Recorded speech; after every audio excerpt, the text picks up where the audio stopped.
Welcome to the NICER programme's Circular Economy Showcase, which is a two-day event that's aiming to inspire, engage and really empower the audience of the NICER programme.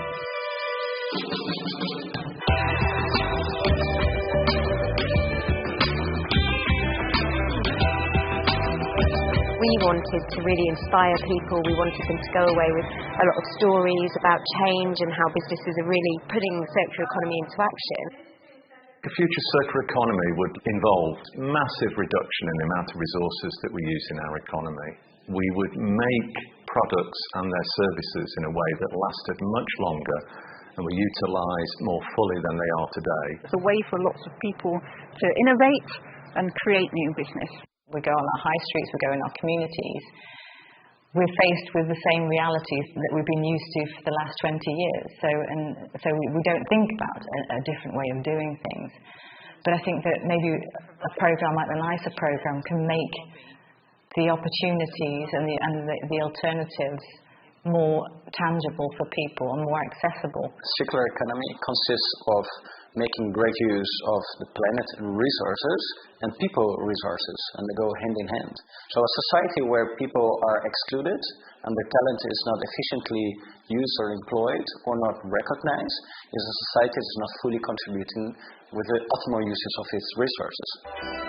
The NICER programme is a 4-year programme funded by the United Kingdom Research and Innovation Council. It brings together academic researchers and industrial partners and policymakers, as well as wider society, into 5 national centres.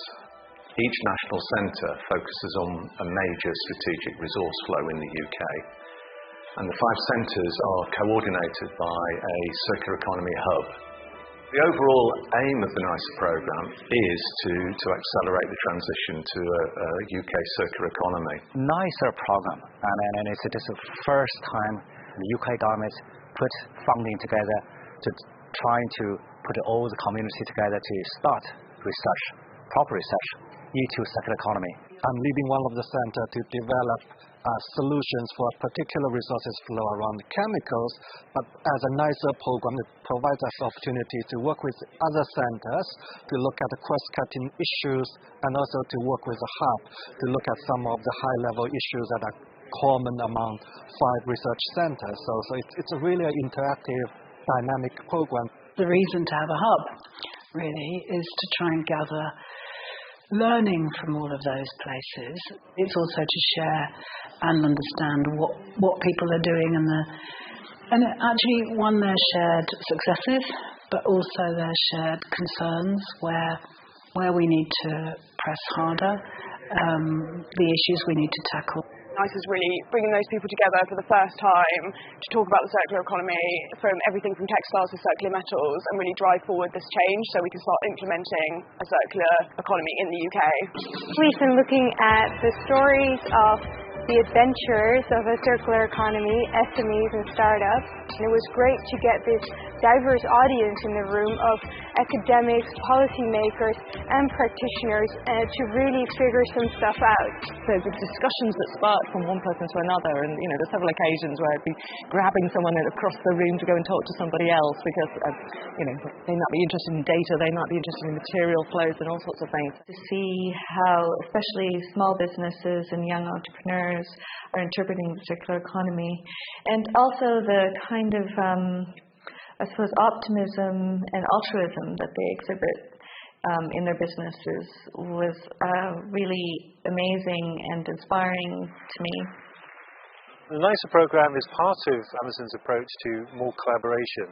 Because we feel that we can't solve it ourselves, which I think lots of other folks as well, coming together and sharing how do we bring all the parties together, how do we address some of the defects and some of the challenges in the circular economy, working together to overcome them, influencing different research, academic and policymakers to make the right to make the right decisions. All of those conversations happening, all those animated conversations happening, and projects will come out of that. Things will happen as a result of that. And I think that is what is really encouraging. I heard a lot of comments from people that they'd met and made new contacts for the first time, they'd met new people, they'd heard lots of new inspiring stories. Today's event is kind of a catalyst for us to work more closely in an accelerated pace.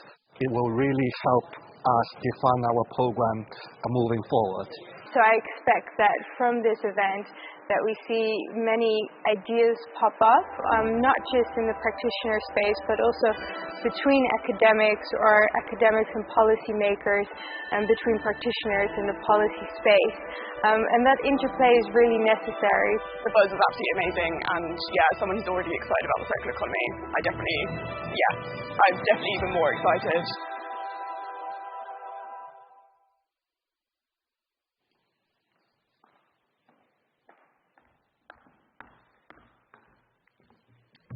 So, good morning and welcome to the NICER Programme Circular Economy Showcase. This showcase is the flagship annual conference for the UKRI-funded NICER programme that you've just heard a bit about, and that video represented our first showcase that we held in London last March. Can't believe it was that long ago now, that many of you will have attended. So over the next 3 days, we're going to showcase innovative circular economy research and action from across the programme through a series of different sessions from the 5 NICER programme centres and the Circular Economy Hub. And this will include things like short talks, expert panel sessions and discussions from across our community, and also some facilitated networking to give you the opportunity to have those really important discussions. The event will celebrate the activity and impact of the NICER programme from the first 2 years of our activity, as well as building on and amplifying those important collaborations across the programme and with our partners to ensure the delivery of impact and legacy over the remaining time of the programme and beyond. So, my name is Fiona Charnley. I'm the co-director of Circular Economy Hub, along with Pete Hopkinson, who you'll meet later.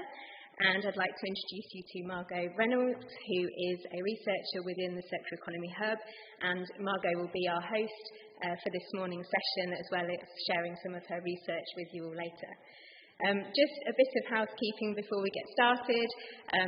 There is no expected fire alarm, so in the event of an alarm, please make your way back through the doors that you came in, or either side of the stage, and congregate outside. There will be photography and filming happening throughout the 3 days. If you do not want to be captured in these photographs or film, please make yourself aware to some of the staff at reception. So, time to hand over to Margot to tell you a bit about what we can expect over the 3 days. Okay, good morning everyone. Thank you so much again for joining us. So I'll just run us through what we're expecting today. So we have quite an action-packed day for you. We'll be starting out with our official address shortly, and then following on with quite a number of panels this morning. So our first panel will be discussing the CE landscape, followed by showcasing some of our leading impact stories from the CE Hub, looking at a number of different industry projects that we've been working on, looking at data, road mapping, and human behaviour. And then we'll be following this with some facilitated networking, and then we'll also have a follow-up panel that's talking about the different flexible fund projects. So that's an exciting opportunity for them to share some of the work that's been done from the funding from the NICE program. And then finally we'll be leading out with diving into the healthcare sector and a final panel in that space. So lots of exciting panels and researchers to hear from. So without further ado, I'd love to hand over to our first speaker and our welcome address from Kedar Pandya. So welcome to the stage, and let me take over.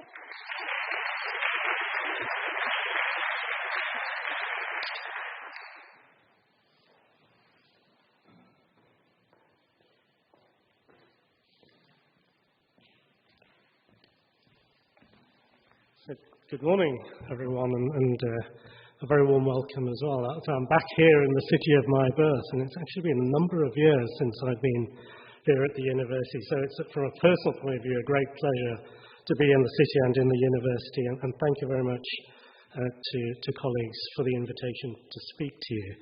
And what a great video. When I'm just listening to the buzz in that first showcase and the conversation and the points being made around inspiration, around integration, and perhaps more so than anything else around the urgency for action. And I'm sure we'll hear that in every aspect of the NICER program over the next 3 days.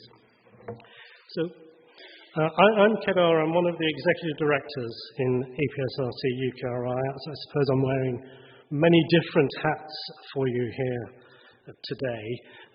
In my directorate in EPSRC, just to look at that for a minute so you know where I come from, I look after energy decarbonisation, manufacturing and the circular economy, a number of transformative technologies, so quantum technologies, AI, digitalisation and data, through into healthcare technologies. And there are many folk here today and across the 3 days from EPSRC and UKRI. So what I thought I'd do, and in a way it's a little unnerving in this audience to talk to you about the policy perspectives, but I'll give it a go, but you of course know much more than I about some of these aspects. So a little bit about UKRI and EPSRC and then just finish with some remarks. So it's always useful to remember why we are doing this. And people could have chosen a different set of words to say very similar things. And fundamentally, under the current paradigm, the historical paradigm of how we on this planet use resources, you see that the use of those raw materials, the exploitation of the natural world, if you want to describe it in those terms, will double by 2060. And there is a relationship between that at the moment, certainly in terms of historical models of consumption and global quality of life and standards of life in the UK. So no one, of course, is saying that we shouldn't have aspirations to maintain or enhance our standard of living, but how do we decouple that from historical approaches and think very carefully, as people were saying in that video, about the reduction in production and consumption, the maintenance of resources and materials in circular loops at high value for as long as possible, and then their recovery after use. And if we can get it right, the dividend is very significant. It's like being parochial. Nationally, there's an economic competitive paradigm, but perhaps better put, there is a dividend socially and also in terms of health and well-being for the planet and for the citizens of the planet. So I just realised the screen down there. Don't keep looking at it. So this is the policy context. It's a national policy context. I think if you were to look at things internationally and look at the Sustainable Development Goals and wider international perspectives, you get a very similar set of words and framings around them. But this is the UK national picture. Central government, national governments, regional bodies, local bodies, all very interested in all of those aspects. Perhaps the most recent of the reports is Powering Up Britain there on the left, produced in March by central government on the back of the Skidmore Review. And if we think about NICER, the NICER programme in all its facets, it goes across the whole of that spectrum, doesn't it? It's influencing policy decisions now with its interim outcomes. And there's an opportunity to accelerate those actionable solutions as we go through the remainder of the programme. Just a bit about UKRI. Perhaps colleagues in the audience are very familiar, but just in case, UKRI, United Kingdom Research and Innovation, the single largest research and innovation funding agency, public sector funded in the UK, so circa 8 billion per annum. And there's a lot of words on that slide. I can say three things to you. It's about staying at the leading edge of new ideas and knowledge, so crucial across the whole of the science and innovation remit, but absolutely crucial here in the context of the transition to the circular economy. So that's point number one. Being attractive as a nation to talent from wherever it resides globally, and enabling diverse career pathways across the UK at all stages. And as we think about the circular economy and think about the aspect of skills and people, that is absolutely crucial. And then the third is building infrastructures and institutions and innovation systems that pull through research. And UKRI is 5 years old. I'm sure colleagues will tell me informally how they think we're doing. But one of the dividends of UKRI is the ability to be agnostic to science, to agnostic to innovation, and think about some of the big areas that we want to intervene and fund in. And so the transition to the green economy, led by Duncan Wingham, I'm quite heavily involved in that, security and resilience, and a number of others where what we hear across the showcase over the 3 days, while we think of it in the context of the transition to the circular economy, is as relevant to a much wider set of considerations here.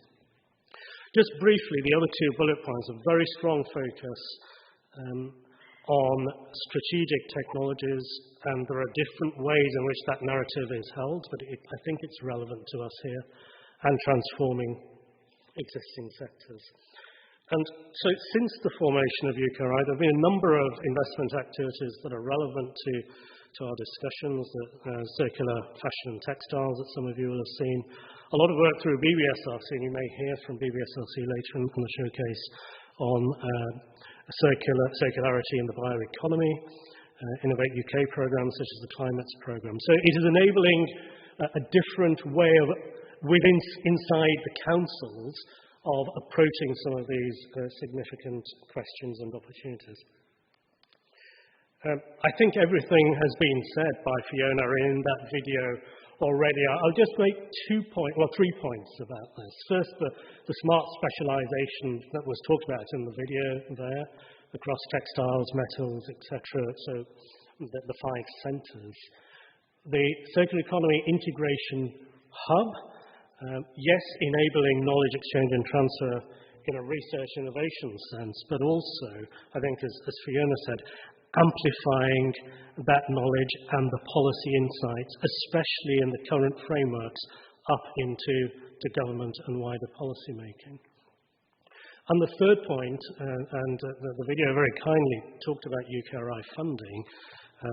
It is the single largest funding from UKRI to one area, £30 million. But it doesn't happen, and the outcomes and the impacts don't arise without the whole range of stakeholders and partners, many of whom are in the room, business partners, wider academic partners, third sector, a number of government departments have been on the journey, and I think we collectively thank them all for the intellectual insights they bring and the resources and leverage that they bring to this programme as well.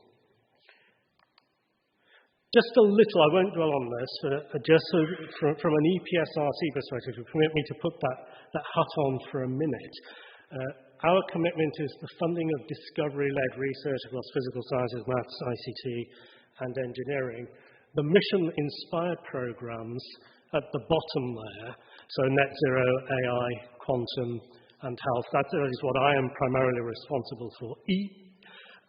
Increasingly, in my world and in the dialogue and the narratives that I'm involved in, we see a lot of interface with especially data and AI digitalisation and the wider net zero agenda, and it would be useful and interesting to explore that further, I think. And EPSRC has, in its own right, funded a number of calls. We've done circular plastics, which is co-funded by BBSRC, the circular economy, critical mass investments, a number of manufacturing investments. But really the take-home message for us, and it's an EPSRC message and a UKRI message, is the commitment to embed circular economy principles and thinking, environmental sustainability paradigms across the whole of the business, both in terms of the research and skills that we fund, but our own operations as well. Just a quick plug.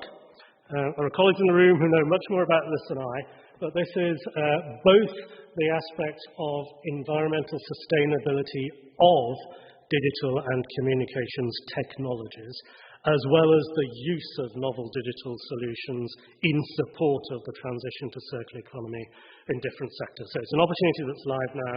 I say do pick up with colleagues offline if you're interested in that. I want to make two final points. I've got two final slides.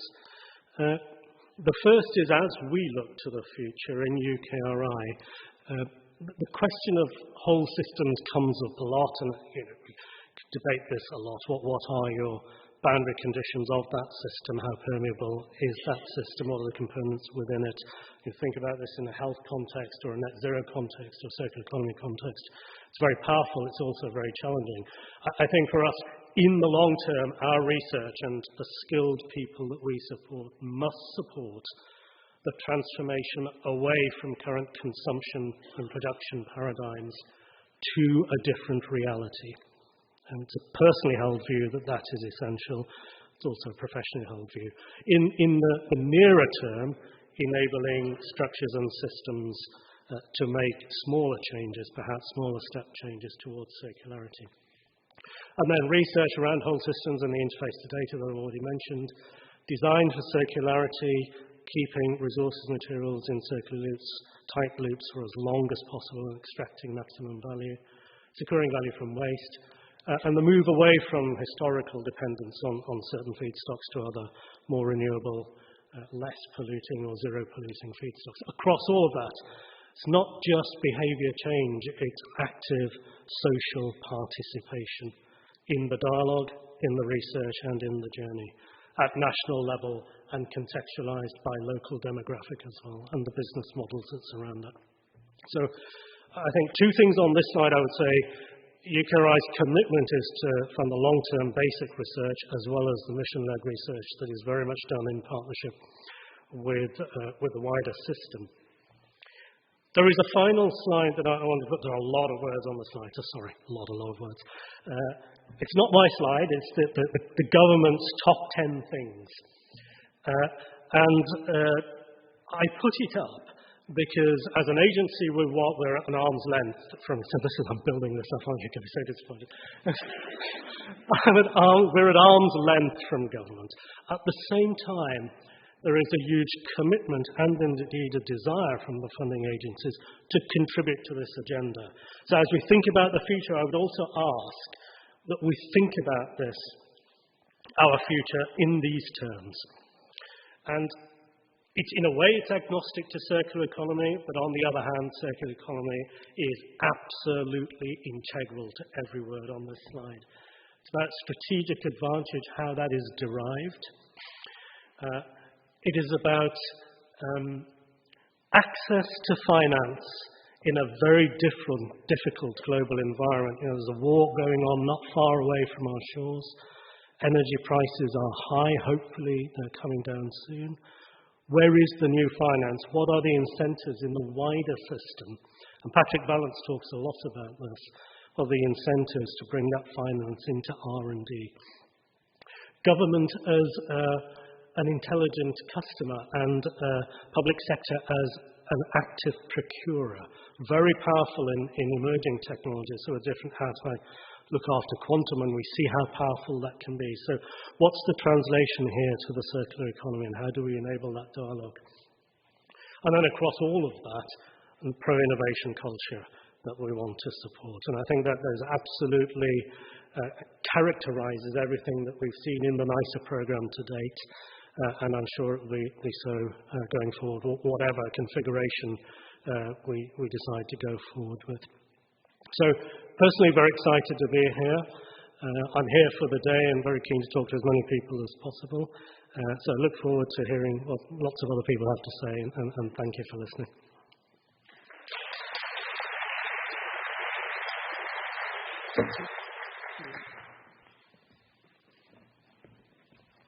Thank you so much, Kedar, for that address. So we'll be moving on to our first panel of the day.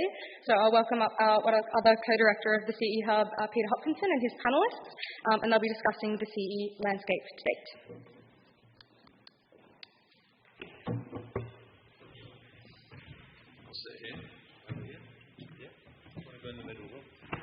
Hello.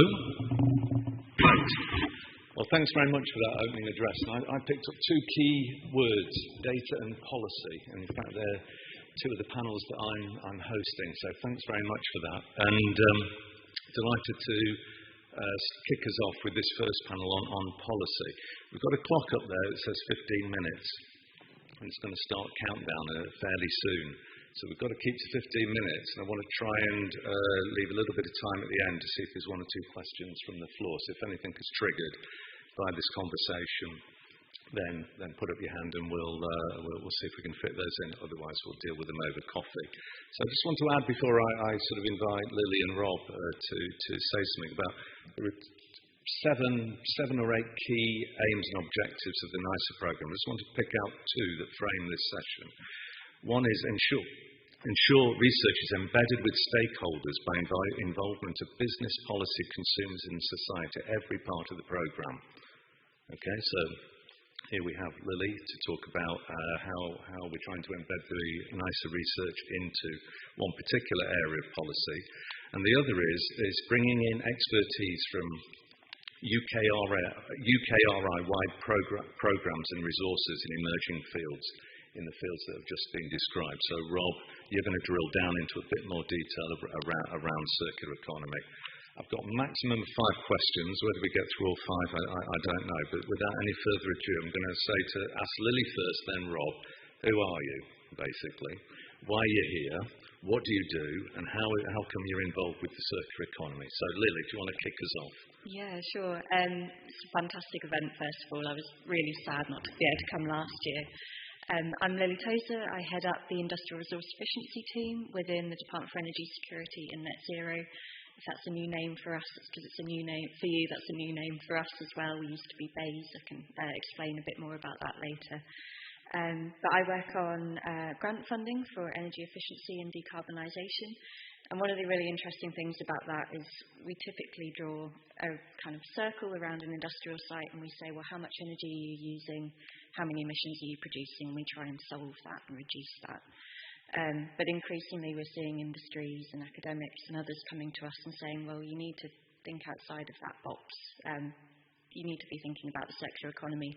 And indeed, when you look at sort of our modelled decarbonisation pathways for industry, resource efficiency and material substitution is sort of everything that we need to do in the next 10 years. So that's where sort of my role has evolved, is to look at resource efficiency policy. Great, that's a great start. Rob, what about yourself? Hi, thanks. My name's Rob Hillstead from EPSRC. I actually started working on the circular economy back in 2015 when I was in the Manufacturing the Future team within EPSRC. And at the time, I took on the sustainable manufacturing portfolio, and circular economy was a topic of interest that I was tasked with doing something with.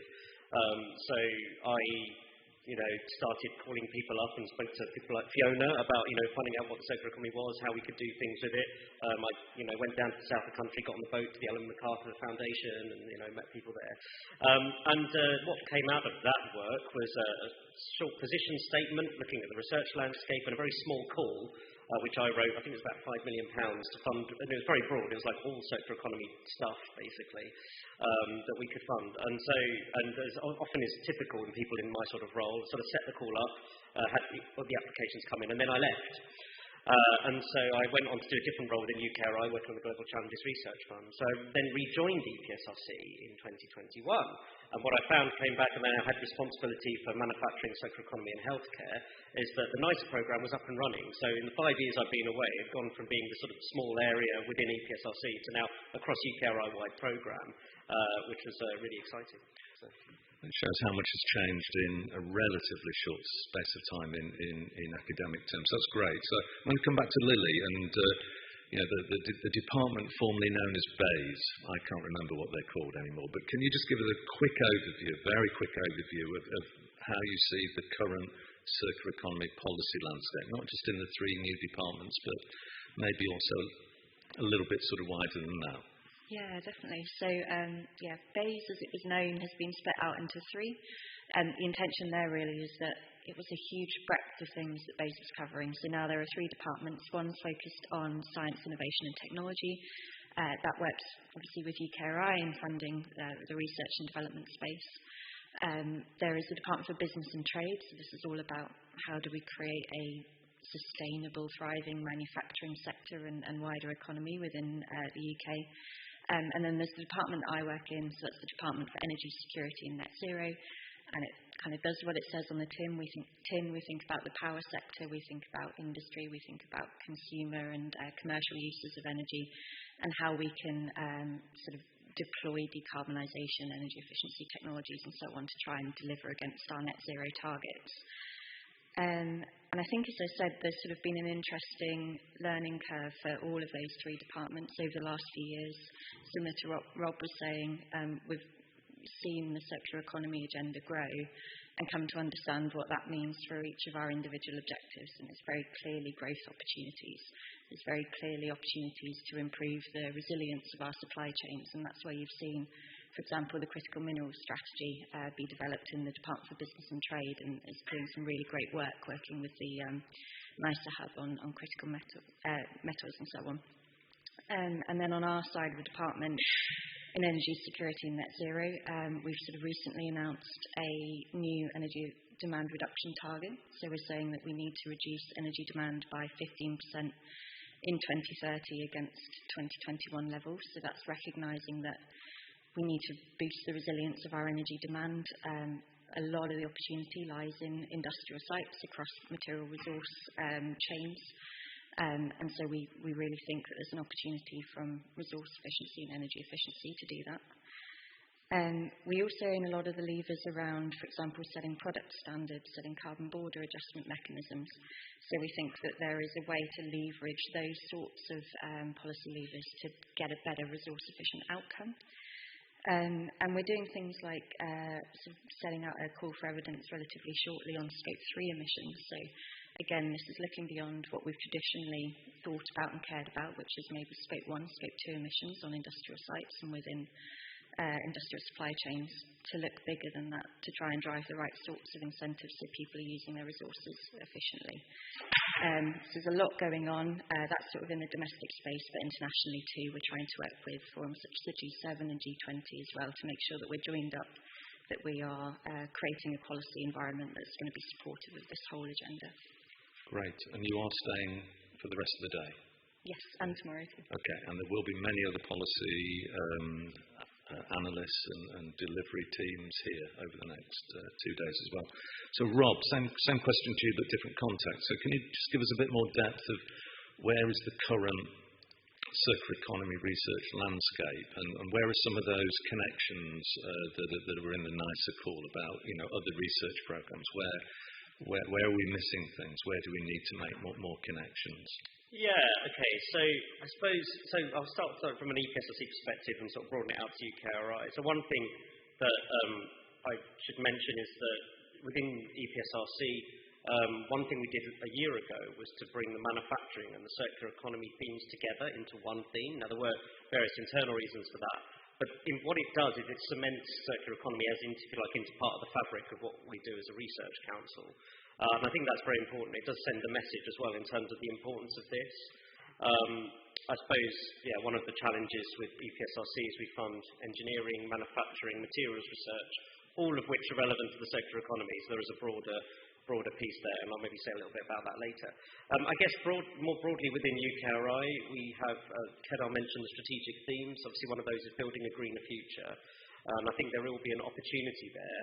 That is part of our strategy for UKRI until 2027, and there will be opportunities, I think, in the future to make more of that and to kind of, highlight circular economy within that, I think. So I think, from a research landscape point of view, it's about that broadening of circular economy in terms of how important it is to other areas. And of course, I've talked about EPSRC quite a lot, but we need the other research councils and Innovate to deliver a lot of the change that we need in order for the circular economy to actually happen.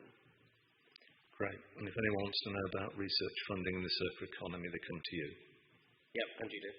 And Judith. And Lisa when she gets here tomorrow. Okay, Judith over there. So, okay, I'm conscious of time. Looking at that clock, we're down to the last 5 minutes, and I've only asked 2 questions. So, thinking about over the next 2.5 days, we're going to be hearing from each of the centres in turn and a little bit about the work of the hub. So, Lily, from your perspective, what outputs would you find most useful and relevant from across the full programme relevant to the sort of the policy challenges and the policy questions that you're having to tackle on a daily basis. And I know that's hard to answer before you've heard everything for the next 2.5 days. But what would maybe 2 or 3 of the things that you'd like to really sort of see come out at programme level? Yeah, so I think we've had some great engagement from the individual centres, and I see a real value add in what happens at the programme level, because I think for government it's quite difficult to understand, well, where is the greatest opportunity, where are the greatest barriers, and where does government need to act to move this all along. So I think we are really pleased to see the work that's happening in the sort of data observatory. We know that data and metrics is a really hard thing in this space, so having some sort of gaps filled in that space that helps us to understand what's going on at an economy-wide level is really helpful. And then I think what we also are really pleased to see is sort of the development of the roadmaps and then the tools that underpin the roadmaps, so that we as policymakers can bring them into our thinking. We know where we need to be getting to, and then we've got some of the tools that help show us the way and guide us on that. Great. And Rob, same to you, from a research council perspective, what would you like to most see coming out of the programme as a whole? Yeah, so, I mean, one of the things, I've sort of touched on this already, but I might expand it a bit, is so one of the threads of the strategy for the circular economy within EPSRC at least is to try and apply the principles to other areas. And I've mentioned materials engineering and manufacturing already. We also fund a lot of stuff in sort of new technologies. So Kedar mentioned quantum technologies. And actually one thing with all these very exciting new materials and technologies, etc., is that we do need to start thinking, or need to have circularity thinking in at the start. Because we're very aware of the fact that what we fund can be part of the problem and create new problems all the time. So I think we have to be really careful for that. So then bringing that back to what would be good to get from the programme, I suppose what we've got is, I'm looking forward to seeing some of the impacts over the next few days from individual programmes and kind of seeing, some real interesting changes and increases in circularity that come from those. I think what would be really useful to know is that systems level opportunity. So how are the various different areas connected? And how can we actually change the system? Because these aren't isolated systems. Most of the individual materials we have are involved in, mixed material products or different systems that have different pressures on them. And there are trade-offs even with net zero targets as well. So, it's a real tricky challenge, I think. So I think what I'd like to see is that kind of, what are the opportunities, to work across the piece and to really change the whole system to make it more circular. Great. Okay, I'm conscious of about 2 minutes. Rather than ask my last question, I'm going to see if there's anybody from the floor who might be brave enough to ask a question. Through the lights, I can see someone. Can you say your name, your organisation, and shout out your question? Thank you. My name is Jack from the University of Birmingham. So I am one of the management committee member for Circular B. It's a European project for circular economy implementation in built environment. So I would like to ask, is there any mechanisms or strategy to actually build collaboration between the UK research and European-wide research? Because we do a lot of things that are quite similar. So we need to look at how we build synergy instead of using tax money for reinvent the wheel. Rob, it sounds like a hot question there for you. Yeah, I'm trying to work out how to answer this without going into talking about Horizon Association. So, I guess it's always a challenge working across funders, and to try, we do fund similar things across different areas. I think we're always looking for, at the moment, it's a really live area around collaboration, and as we know, a lot of that will depend on whether we associate or not with Horizon Europe and what that looks like, and there are probably different versions of that. But what will be the case is that collaboration will be very important. I think we always like to talk to other funders and find out what they're doing, what we're doing. And we do put funding into joint projects as well. So, those options are always open. But we're also always keen to, so I'll throw it back at you, typical,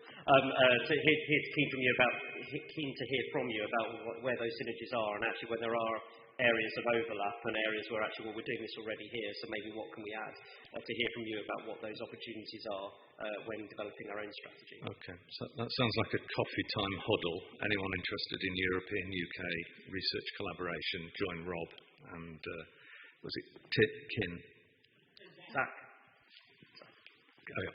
And to you, Lily, not on European funding, but what about the European policy agenda? There's a lot going on in Europe around circular economy. How does that interact with what's going on in the UK, or is there sort of a bit of a standoff in that area? Yeah, I mean, I think in not speaking more broadly about the way that's going, but I think on the circular economy space, we really do recognise that there's a huge amount of expertise that's been built up in the Commission across the wider EU over all this time. Some really interesting industry, policymaker-led coalitions, and we need to learn from that. We shouldn't just ignore it. So I think that's generally the approach, is sort of we're looking at what's happening in Europe, for example, around the UK design rules coming in and seeing what we should be taking and building on within UK policy. Great. And there are some new developments around pan-European collaboration that Fiona and I maybe can say something about later. My time's up. I've just seen it click over. So, Lily, Rob, thank you very much. Sorry I didn't get to my full 5 questions, but thank you for taking the time to join us.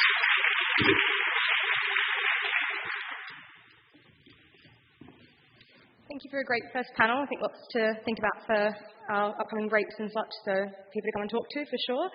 And moving on now, we'd love to get into what we call our impact stories. So at the CE Hub, we're obviously interested in making sure that the projects and work that we're doing has lasting impact. So we thought it would be a good opportunity to showcase a couple of the projects that we're working on. And I think that Lily may be double-hatting as a clairvoyant, because she mentioned data and road mapping, and those are in fact 2 of the 3 panels that we're about to get onto. So the first one that I'd love to introduce back to the stage is Fiona Charnley and her panelists, and they'll be looking at road mapping. So welcome.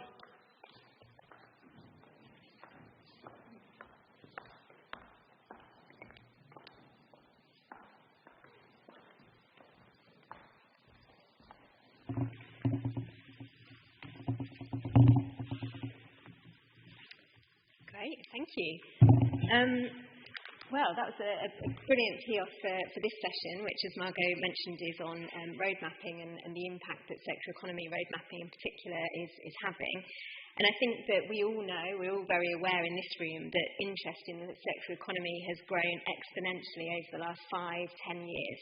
And as a result of this, we've seen a plethora of roadmaps, route maps, action plans, strategies being developed by businesses, large and small, being developed by government, policymakers, and everything in between. And so this session really is looking at kind of what we mean by roadmaps and what do they tell us. And importantly, how do they lead to circular economy adoption, implementation, and importantly, impact? So I'm joined on the stage by Khalid Abubakar, who is a researcher within the Circular Economy Hub, and also David Greenfield, who wears many hats, but from Sonex and the Circular Economy Club, to find out more about this interesting topic. So first of all, I'd like to ask you if you could introduce yourselves and tell us a bit more about your role within this area. Khalid, should we come to you first? Okay, thank you very much. So yeah, my name is Khalid, and I've been with the CE Hub for just over a year now as a research fellow, and my work essentially is to look into road mapping. So road mapping is actually a very sort of generalized term for the strategy and implementation sort of approach towards achieving circular economy. So my work is to actually look into the different approaches and different methodologies adopted sort of globally towards road mapping, and see if I could sort of magically come up with a way to actually unify the process of road mapping, create one standard that can be used in different use cases. So it's an ongoing work, and I'll talk to you more about what I've done so far. Great, thank you. And David? Yes, good morning, everybody, and thank you for the invite. David Greenfield, as you say, many hats. Circular Economy Club, an international network of 280 clubs around the world, which are trying to embed circular economy in different municipalities. In a lot of cases, we do that by helping the local municipalities develop circular economy solutions, be that roadmaps or action plans. And then with my day-to-day hats, because Circular Economy Club is a volunteer I run SONEX, which is a research and innovation practice, and over the last 5 years we've been supporting local government as well as private businesses to develop their own circular economy roadmaps. Everything from the Brighton and Hove one to the West Midlands one, we're currently actually working with Canary Wharf Group to actually put in place their circular economy roadmap. And I think that's one of the key linkages, and it was really pleasing to hear the previous panel and look at the policies, because I think in many cases the roadmaps possibly are ahead of some of the policies. In some cases they're not, and we've got to get that link in as quickly as possible. Brilliant, thank you. And so, as we've heard earlier, one of the key aims of the NICER programme is to develop the evidence base to inform future policy and future business practice. And I wondered, Khaled, if you could tell us a bit about the research that you've been doing in this area and how this can be used to inform future circular economy policy and practice. Absolutely. So there are two strands to my work. Of course, the first strand is what I just described to you, the attempt to standardize the approach to road mapping. But the second one is actually to collect as many roadmaps as possible in order to ascertain whether there are any patterns that define these different types of roadmaps.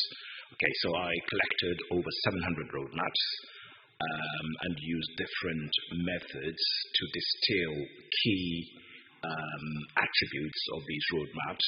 And I've actually produced a dashboard, a global dashboard of circular economy roadmaps with defining attributes from the the convergence of priority areas, for example. So what are the different priority areas that countries are focusing on?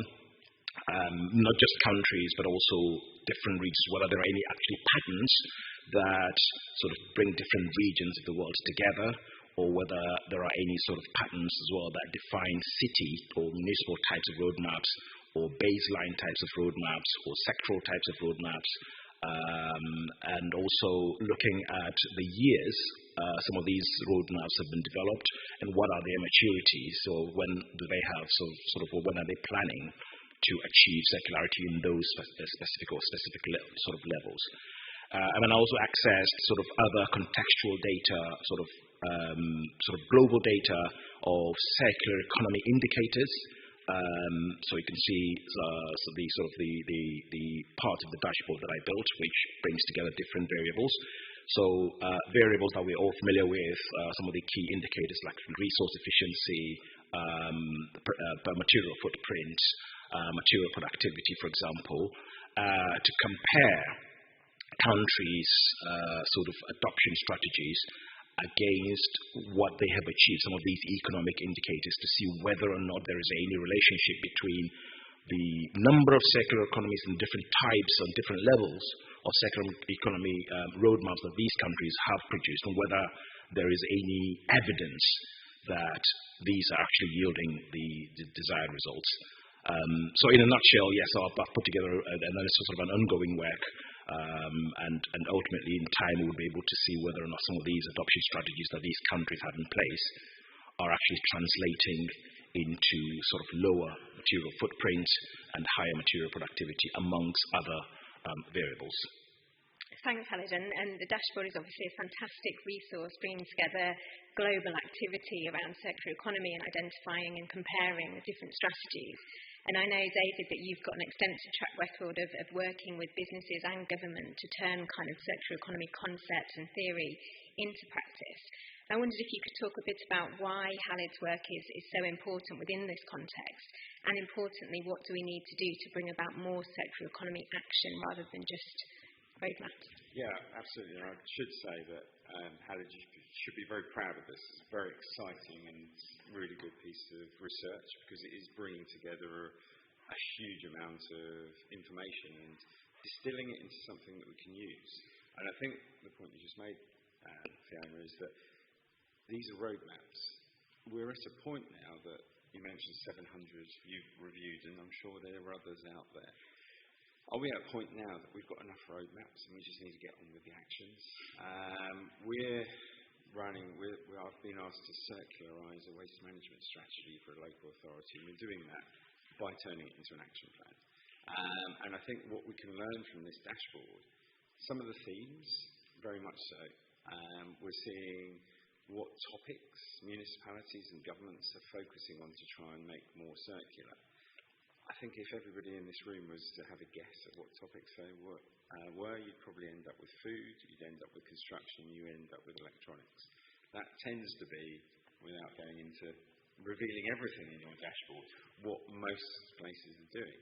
And there's really a focus on the waste side of things, rather than on trying to put in place actions for embedding circular economy. And as Fiona said, I've been involved in a number of roadmaps. I think possibly one of the most exciting policy lines I've managed to squeeze into a local authority roadmap is by 2035 the council will be spending 75% of its external spend on circular economy goods and services, provided 50% by local businesses.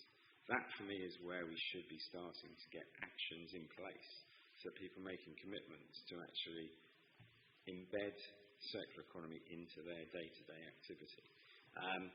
If we get too focused on, we're going to do this and we're going to have some very high-level aims, we haven't got time for that sort of, we're going to do it, but we'll do it when we're ready. We need to get on and do it now. Great, thank you. And over the next 3 days, we'll be hearing about the fascinating research such as that's coming out of the NICER programme. And I think one of the important questions is how do we ensure that this research gets translated into impact and gets communicated to the right people? So, Khaled, what's the next stage for your research? Right.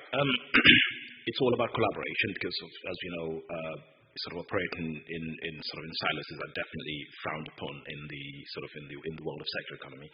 So I've been sort of developing. So apart from this, I did mention that the work that I'm doing is actually in two strands. So the other bit, which is probably the most challenging, is standardizing this approach. Sort of how do we develop something that looks like a template or something that looks like sort of a set of processes or a collection of processes that would guide people to craft out a level-specific roadmap that sort of takes into consideration all the sort of the appropriate materials and everything in the different processes.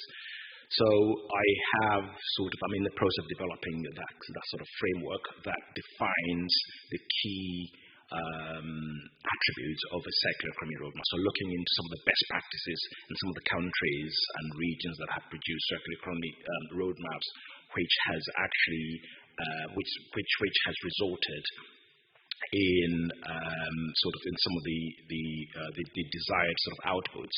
So the key aspects of these good roadmaps are having a well-defined set of priority areas, okay, and then determining what levels are you going to operate at, and then defining action plans. I know David mentioned action plans, but action plan is an integral part of road mapping.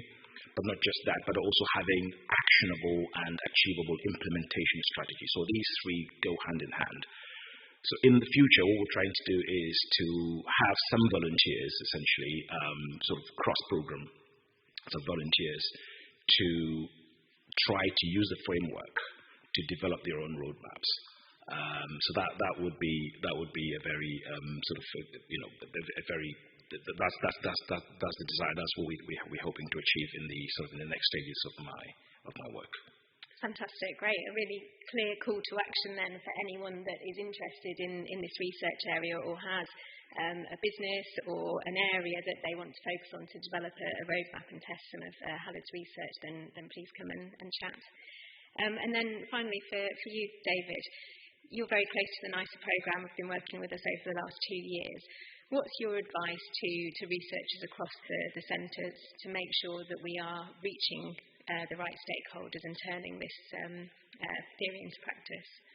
It's been an exciting couple of years working with the NICER programme, and I think there's probably a couple of key points. One, which is actually having the right evidence base. Livy's already mentioned data, and actually one of the key facets of a roadmap is having a very good data baseline. A lot of the roadmaps I've seen haven't, and the picking actions out of the air or strategies out of the air. So making sure you've got the evidence base to be able to then put in front of the policymakers, whether that's national or local. And I think actually having a clear understanding of the uniqueness of the geographic area that you're talking about. We developed the West Midlands Circular Economy Route Map 2 years ago, SONEX and the Useful Group. And we had 13 local authorities across the West Midlands coming together as part of a joint group. And that collaboration between different stakeholders at a geographically significant level was really important. And so for me, it's about having the right information, baselining the data, but then also looking beyond your skill set and collaborating across different sectors to ensure that you're embracing the whole of the supply chain in your area and making sure that that's localised to the geographic area you're in. That's great, thank you. And that really nicely tees up our next session, which is on data. So I'd like to thank you, both David and Khaled, for sharing this really interesting work. And I'm sure both of them are around for the rest of the day, possibly some of tomorrow as well, so that you can grab them and chat to them over coffee. So thank you very much. Thank you.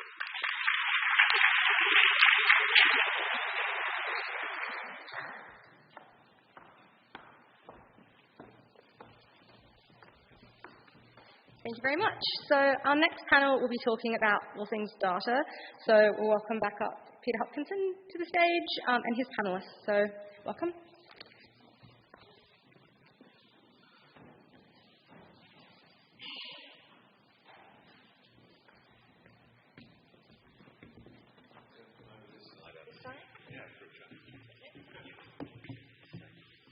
Great. Okay. So is this the last panel before we break?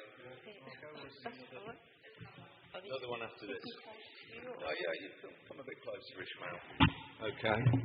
Great. Okay. Data or data. Hands up. Is there anybody in the room who isn't interested in data? See anyone? Okay. Top question. So delighted again to have two colleagues joining us. They're going to introduce themselves in a minute, but I'm just going to sort of remind us as well, those nicer outcomes. So I'm just going to sort of remind us of a couple. So one, enabling identification, quantification and assessment of benefits, risks, costs and trade-offs associated with the circular economy to enable government, consumers and businesses to make evidence-based decisions, which Fiona's already mentioned earlier, and undertaking generic whole system research on how to optimize circularity and interrelationships between resource flows, Okay, so we can see why data is fundamental to that. The work of the Circular Economy Hub includes a data observatory, and I know that a number of the centres also have their own sort of approaches to data and observatories, and part of the objective over the next 2.5 days is to look at how we can bring those different strands together. So I'm delighted to be joined by both Jasmine and Ishmael. Ishmael's a postdoc in the Hub, and Jasmine will introduce herself in a second. So same question to you both. Why are you here? Jasmine, what do you do on a day-to-day basis? And then I'm going to ask you 2 or 3 questions about that role, and the same to Ishmael. So do you want to kick off and tell us who you are? Yeah, definitely. Thank you. It's a really wonderful event. Thank you for inviting me. So my name is Jasmine Latham. I work in the Office for National Statistics, ONS. I'm the head of strategy and delivery for a large government data program called Integrated Data Service Program. ONS, Office for National Statistics, is as you probably know, it's the largest data processor in government, and we are we're very proud and very excited to be leading this largest data program. The objective really is, as Peter said before, whether it's circular economy or decision-making, policy decision-making, a lot of it rooting back to evidence-based decision-making. And that really need to have not only just quantifiable, but provenance of the data that we can trust, we can understand the data that coming in order to make the right policy. Great. So that's my role. Yeah, we'll come on to that. You're a data scientist, I believe. I am a data scientist as well, but these days I'm mainly managing a program of work. And how big is it?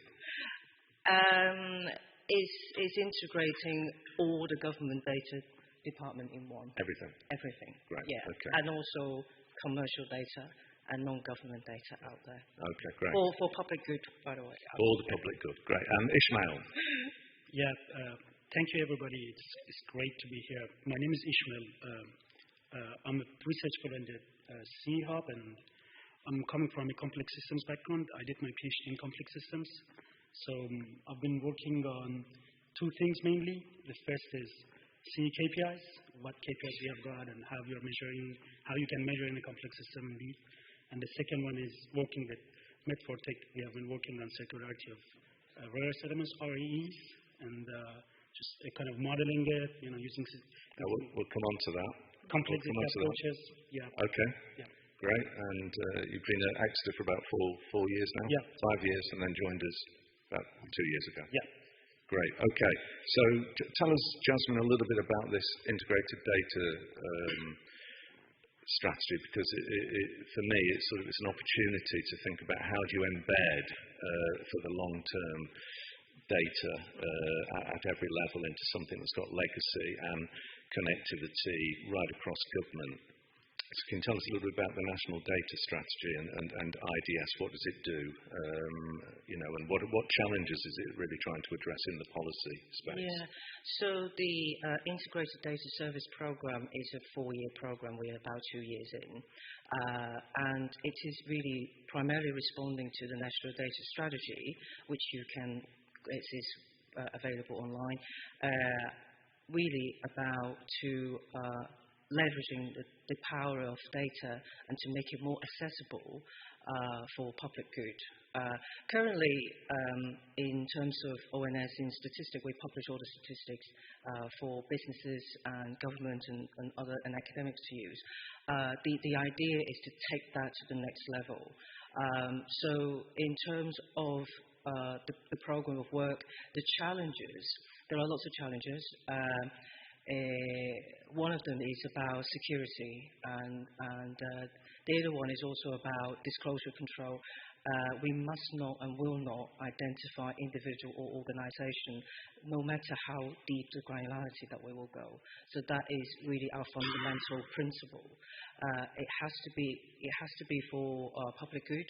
It has to enable research and analysis in order to lead to evidence-based decision. And just tell us a little bit, what are the problems it's trying to address? We've had many conversations about how government currently collects and uses data. Can you just give us a couple of areas about why this IDS program is so important and what's it trying to change? So currently, as it is between government to government, we're all very good colleagues, we all work together. Unfortunately, we can't actually share data between each other, and that's one of the difficulty. You think that government work, we can just share, we can't. We're very careful with our data. We collected it for our own individual departmental purposes. So the challenge, therefore, is that from that almost working for or similar data for a particular purpose in individual government, what we're trying to do is to synchronize and integrate, which is why it's called integrated data. So once it's integrated and linked in a more structured way, then everybody, as in all the government departments, can use. And the other challenge is that currently we're having a lot of snapshot kind of data that we collected, but once you collect it, that become old data. That is not most current. Within the ideas, what we're trying to do is to collect it once and use it multiple times, so there is a single version of truth. At the moment, it's a bit difficult to reconcile the different data sitting in between different departments that are collected in different times. That's another challenge. So as I mentioned before, the provenance of the data, the quality of the data, the checking of the data, storing it, and also not be able to disclose the individuals. It's all of that challenges. which is why you're here. Okay, we'll come on to that. And Ishmael, you've already mentioned we've been working on a case study with the Net Protect Centre even before you started. Yeah. But can you just tell the audience, a little bit about what were the challenges around data with that case study around rare earth permanent magnets? Why did we choose rare earth permanent magnets, and how have we tried to overcome the data problems that Jasmine's just sort of hinted at? We choose REs because of their criticality indeed. They're really important now, like there are some countries that have got the dominance and, so we need to create a system for UK indeed, for circularity of the REs. The main challenge is that we don't have data. Data is not existing. And so you need to create the data. And to create the data, you need to bring the industry and the public together and create the trust there. That is another challenge. Yeah, I can say. Okay.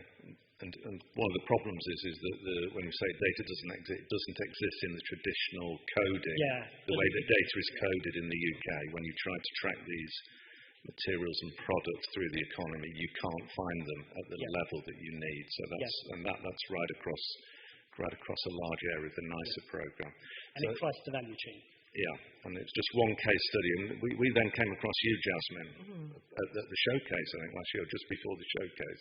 So how does the work that Ishmael and the rest of the team have been doing help you and fit into what you're trying to achieve?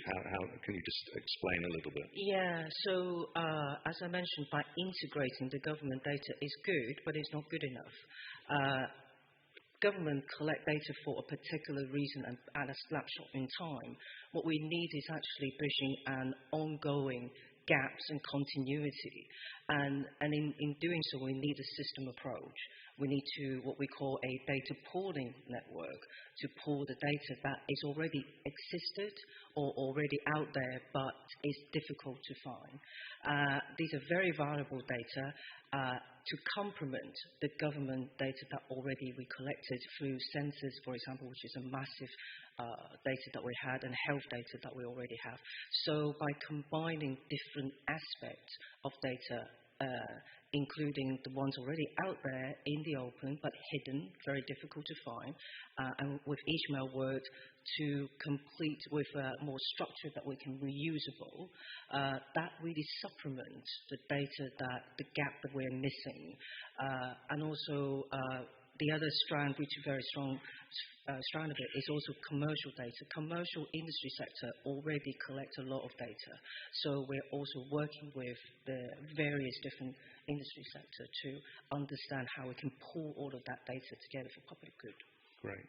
And I think in our case study, when we started investigating, we found there were 42 different policy questions just around rare earth permanent magnets, which required 26 different data sets to be linked that previously hadn't been linked. So and you talk about it needs to be dynamic, okay, not static, not just historical, but it needs to look forward. So Ishmael, you've been working on a method known as system dynamics, which comes out of complexity sites. Can you explain in simple terms for the audience what is system dynamics and why is it useful for understanding some of these whole system challenges around system dynamics? The circular economy is not a static. It's not mechanical and it's not a static. It's social, economic, physical phenomena, and you need to capture whole the value chain at different organizational levels. System dynamics allows you to do that, to see the whole picture, how the system is going. It's dynamic, it's processual, it's just moving forward, and a lot of things are changing, and time is really important. So system dynamics allows you to capture this dynamicity of the system. You can see how it has been going on over the years, and how you can maybe give it a bit directionality to it if you intervene in the system. And it's got at times I mentioned it's got feedback loops. Can you just say something about feedback loops? Yeah, just in systems out there, like whatever you do is going to go around and come back to you. And system dynamics allows to see that how the things are coming back together, coming and feeding back on the starting point indeed. Right. Which creates a bit of problem indeed. Yeah. Okay. And we've got literally two minutes left. So my last question for you, Jasmine, is we've been working with you, you've been working with the Mineral Centre, with Julia and Rupert and others, and there are other people in the room who might have work that's relevant to your area. What would you like to see coming out of the NICER programme at a programme level? How could we come together to support what you're trying to achieve in government and save money, save time, improve decision making, generate more relevant data for immediate policy questions? Yeah, I've been very grateful to be working with you and Julia and Rupert and others across the Circular Economy Centre. I think by completing with Ishmael and others that we have done one test case that demonstrating by pulling 26 data assets that we've never been pulled before can answer 40 plus policy questions across 6 different government departments. That there in itself help us to scale the next level for the data asset. At the end of the day, the Integrated Data Service Programme is about creating new data assets for UK government to use, not just for government use, but also for academic use. And therefore, once we can scale that and identify, these assets together with sensors, together with leveling up data assets, with energy data assets all together, then we can. The dream is really to have one version of truth in one place that people can trust. That is really the ultimate dream. Okay, Jasmine's dream. Well, I think it's everybody's dream, right? And it's not just my personal, nothing personal at all. Okay, so if we could produce a series of national data assets for circular economy, that would be a really fantastic output. Yeah, great. And Ishmael, last question to you then. You've been down in the sort of the cave, working away on system dynamics for what seems like forever. Okay, now's the chance to sort of open out at this event. So, what would you like to see happen next in the final 18-20 months of the project in terms of collaboration and joint activity? To be honest, I would like to test the system dynamics model that we have built. I would like to test it on more case examples. Yes. Work on collaboratively work on more creating kind of data networking pools, with different centers. Yeah. Work on different methods with different centers indeed, and create evidence together. Great. Okay. So for those who have been involved in the data cluster events previously, we're hosting a short event tomorrow lunchtime in the programme. If anyone wants to have a deeper conversation about that, do come and join us at that event. Bring your lunch and we'll carry on the conversation. So I'd like to thank Jasmine and Ishmael for a very short, sharp discussion about data. Great. Thanks.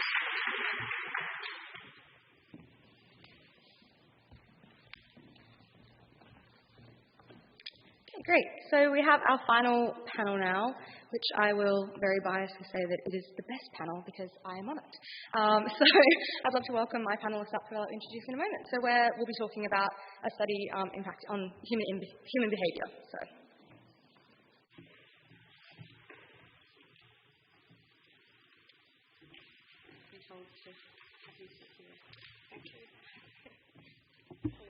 Oh, cozy.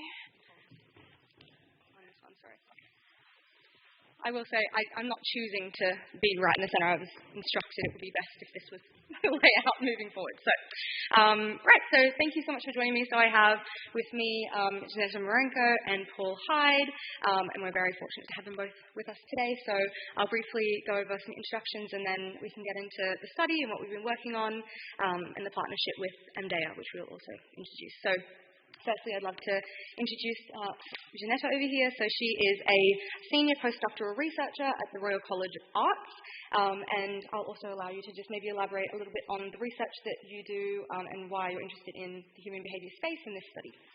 Thank you. Thank you for having me. So I guess I am interested in, I research circular supply chains, and I'm interested in socio-technical dimensions of circular systems. And I guess in doing that, in researching those systems, I fall back on my background in design engineering and behavioral science. Great.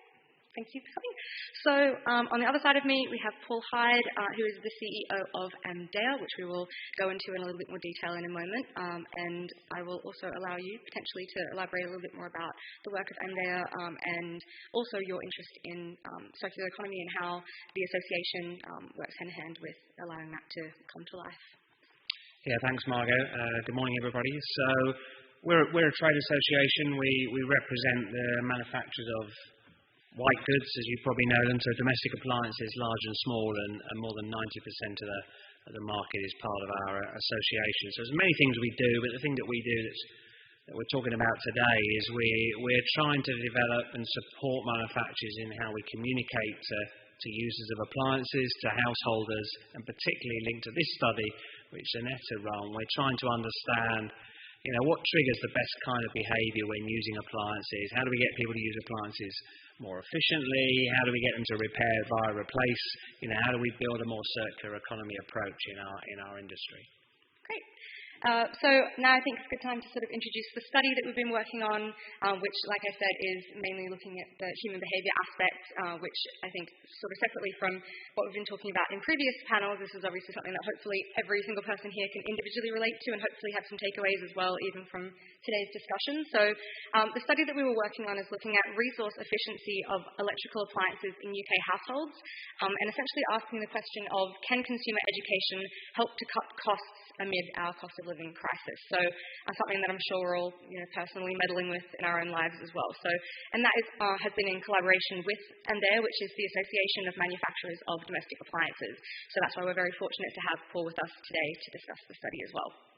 So I'll also hand over to Janetta if she wants to give us a bit of background around what the study looked like, what it involved. Sure, thank you. So it's a super interesting study looking at the behavior of households that were based in a specific locality, which was Southwark. So we worked with 7 households, and the study was carried out in 3 stages. In the first stage, we went into the house, we administered several surveys to understand the motivational or other perception-related aspects relating to behavior at home. And the behaviors that were in focus looked at energy efficiency, because this was also the interest of Amdea, but also we looked at maintenance and repair behaviors. And particularly interesting was the maintenance behavior, which is quite under-researched and yet really important for prolonging the life of products. So in the first phase, we went into the households, we carried out observations of how people interact with appliances in their daily routines and what this means in the context of how much energy they use, but also assistive resources that they use, such as detergents, water, and so on, as well as we try to understand the maintenance behavior and how this is incorporated in their routine. And so we observed 3 routines at home. We asked people to cook their meal for themselves, with us cooking. We asked people, if they hadn't used the kettle, we asked them to make a brew. And then also we asked them to put the laundry on. And so the idea was that we wanted to then administer behavior change intervention, which essentially was education, so series of visuals and messages in the second phase, after which we measured people's intentions towards those behaviors we looked at, as well as behavior change in the final stage, when we revisited the households and looked at how people behave in the context of those behaviors. And I don't know whether I can announce the great finding of the study, but it was really interesting that there are several different things that came out of it. But one kind of high-level finding was that we actually have influence just by providing people with information as to how to perform these behaviors, specifically maintenance behaviors, in the context of circularity. We have influenced them to uptake 22 behaviors, a third of which was totally new to them. And so we talk about, different ways of cleaning, your washing machine and kettle and so on. So these were quite basic activities, and yet, just a basic medium of communication influenced people to undertake them. Amazing. So hopefully that was a great rundown of the study and what we got out of that. So I'd also love to just touch on a couple of the key recommendations that we got out of the study, and then hand over to Paul and see how that's impacting the work at MDEA and the work with all the manufacturers, and the impact that can have. So some of the sort of key recommendations that came out of the study as a result of all of those undertakings and the findings that came out of it was, first and foremost, looking at education as an opportunity to not only improve behavioural intentions, but to actually influence action and follow through, because there was obviously an identified gap between the intention to behave in such a certain way and then obviously to action that there's other barriers that are in place that can look like things like your personal existing routines, and then more of those sort of macro level contextual factors around the cost of living crisis. And also post-COVID-19, there's obviously different living environments and contexts, such as working from home, which influences how people are behaving and interacting with their appliances, for example. So that's the first sort of key point that came out of the research. Secondly, when we're looking at the opportunity for industry to build better relationships in terms of fostering trust and loyalty beyond the point of purchase. So that's why, as Janelle was mentioning, real interest in the maintenance and repair point, which is obviously another key factor why the CE Hub is involved here and looking at it as circular practices. Thirdly, we were talking about the opportunity to improve consumer education about energy efficiency and product life extension. So again, that's product life extension is enabled through maintenance and repair opportunities. And that in particular is looking at this opportunity to sort of vary the communication channels that we're using to standardize the content as well. And then finally, looking at optimizing smart technology. We were really fortunate to have a household that we worked with that was very high-tech. I'm not sure if anyone in the room also happens to have a very smart home, but if you ever step into one, it's an experience, to say the least. And sort of to see the opportunity there in terms of, particularly in regard to maintenance queues. It's really interesting that, for example, a washing machine can tell you when they need to do when it needs to have its own wash, or put more salt into the dishwasher, or when you need to clean your kettle without having to have sort of those manual responses yourself, but the machine can actually help you to do that. So looking at other ways that education can be embedded into the way that we use our appliances, aside from the traditional sort of manuals and such that we receive at point of purchase. So what I'd love to do now is hand over to yourself, Paul, and ask a little bit about how this study impacts MDEA and how it supports the mission that you have in ongoing projects. Yeah, thanks, Margaret. I think it helps us understand maybe some things that we'd already assumed, or some anecdotal views on people's understanding and awareness of how to use appliances efficiently, but also it's helping us think about changing business models. It's not all. This industry, as many industries, are having to think more about circular business models. It's not all about just putting new products into marketplaces. I mean, one of the challenges in our sector is product is so competitively priced. You'll know that yourselves if you go out and buy new appliances. Sometimes it's difficult to get people to think about a repair because they just assume that, well, if something's just a few £100 and I've had 10 years use out of it, I'll go and buy another one. And we're trying to understand, well, what are these barriers, or what information, how do we get people to make informed choices? I think the other thing, as citizens, we all have individual roles to play in improving the circular economy. And, a manufacturer we will get to a stage where products can get to market in a net zero form, through use of recycled materials, through net zero clean energy production, closed water systems. But we know from research that probably 80% of an appliance's environmental footprint is the usage phase. So even if we get a product to market that's completely environmentally neutral, sustainable, the fact is that how you use that product, the energy, where you take your energy from, where you take your water from, has the ultimate impact. Some products, I think we looked at electric showers, we've got 94% of their environmental footprint is during the usage phase. So if we don't change our usage behaviours, we're not going to get to net zero. That's the reality. So we're trying to use this behaviour to understand how do we nudge people. Because again, you ask people about, are they environmentally aware? Are they concerned about the environment? Pretty much everyone nowadays will say yes. But then when you drill down, I think that's why this study was useful as to, well, are people really changing their behaviour? Not as much as we should, really. So we're trying to understand, well, what are those nudges? I mean, eco settings, I think, are a great example on appliances. All washing machines, dishwashers have to have them. It's a regulatory requirement. You have to have an eco setting. It runs under certain conditions. It will still deliver a good result. It will use on average 40% less electricity and water. We reckon less than 10% of people, and you'll know from your own examples in the audience, actually use that setting regularly. And there's misconceptions. Well, the appliance takes longer to run, so it must use more energy, which is actually not true. It's running in a far more efficient mode. But we've got to break those barriers down. We've got to understand people's lack of either knowledge or understanding, and then how do we nudge that behaviour? And say, this is not about saying go and buy new stuff. This is use the stuff you've got more importantly. I think we've hit a great timing due to unfortunate circumstances, which is rising energy bills, because I think also we've seen historically that when energy bills were low, to be honest, people didn't care. The amount of savings in pound note terms was often so low by a super efficient appliance versus a less efficient one that people didn't kind of care in the big scheme of things.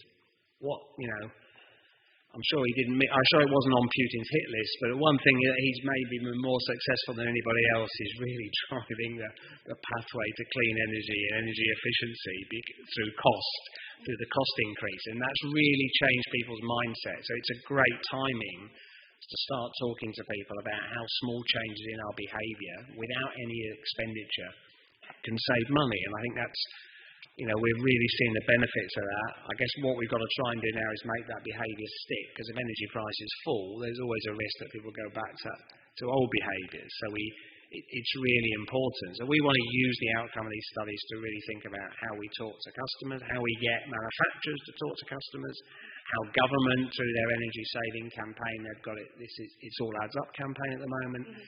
We're encouraging them to give specific messaging about what we can all do as individuals day to day that will make a difference, and it will support circular economy. And we're encouraging manufacturers to do things like more transparency on repair pricing, so that people know up front that what it may cost to repair a product versus replace it, and then maybe that will encourage more people to go down the repair route. Whereas if you're not sure what it's going to cost, maybe you think, well, I don't want to pay a call out charge and then not go through the repair. So we think we can use this information to try and create that awareness and slowly change these behaviours. Yes, there's a responsibility of manufacturers to do much more. Yes, there's a responsibility on government to help us with messaging or incentives. I mean, for example, there's a number of countries in Europe now where they have a lower VAT on repair costs. So they're doing a bit to widen the gap between repair versus replace. This is something that we are pushing the UK government on. It's within their gift if they chose to do that, to offer tax incentives on circular economy based activities. So that's another example where we could use government help, but ultimately as citizens we've also got a role to play. Absolutely. And I think you've listed so many different stakeholders there that it's great to know that the purpose of this study really touches on not only those that participated in the study, but broader community and individuals that are able to maybe take on some of these learnings, as well as the manufacturers that you're working with and policymakers, and a great opportunity tomorrow where we'll be speaking at a parliamentary reception and sharing this research as well, alongside the other work that Amdea is doing in this space. So really getting the word out there about the impact that, as Paul shared there, just that usage stage, and touching back on the initial discussion a couple of talks ago about consumption and the role of that. So I want to finish off with a final question to yourself, Janetta, about how this study contributes to your research on behavioural science and networks, because I think that's interesting. There's a lot of researchers in the room, so we've looked at it obviously in practice. There's a lot of impact here, but looking at what's the importance of looking at this type of study and the role of human behaviour in enabling a circular economy. Sure. So I think, I've been able to use the method I've developed, looking at behavior more broadly, how it unfolds across the system when we did observation. So this is the connection, I guess, and it kind of validates some of the methods I use in my work. But I think I just want to maybe get to the core. We only have 40 seconds. Yes. I want to get to the core of the study, which was looking at education as intervention to influence people's behaviour in the space of circular economy. And we found two interesting things. An additional one is the fact that consumers do not need to know a lot to be influenced. At least, we only run the study for 3 months, so we don't know the lasting effects of the intervention. But their intention is influenced, and they only need to know how to perform these behaviors. They are dealing with very complex appliances they perceive, and yet they are designed to be interacted with in the context of maintenance. So that's one thing. The industry, so when developing intervention, we found that we had to put in front of the consumer the messages that are out there, and we struggled with that because the communication currently delivered by the industry isn't quite clear always. Sometimes it's contradictory in some of the cases, and it's incomplete or maybe perceived inaccurate. So some brands are doing better than others. So there needs to be some kind of common language that the industry agrees on into how to best communicate to the consumer what they should do and how, and what benefits it brings, really. And I guess the final point is delivery channels. So we found that we only worked with 7 households, but they all listed diverse ways in which they would like to deliver communication. So this was from having a major national campaign to receiving a newsletter, which was really odd, I thought. But so it's just I think the industry needs to consider and get together and consider how do we now educate the consumer, because just because the information is there doesn't mean that consumers arrive at that point where they get that information. So we need to make it a bit easier for them to access that information. Thank you. So thank you so much, Ginevra and Paul, for joining me, and hopefully you've learned a little bit more about the study today and the role that human behaviour can obviously play in enabling our circular economy as well. So thank you. Thank you very much.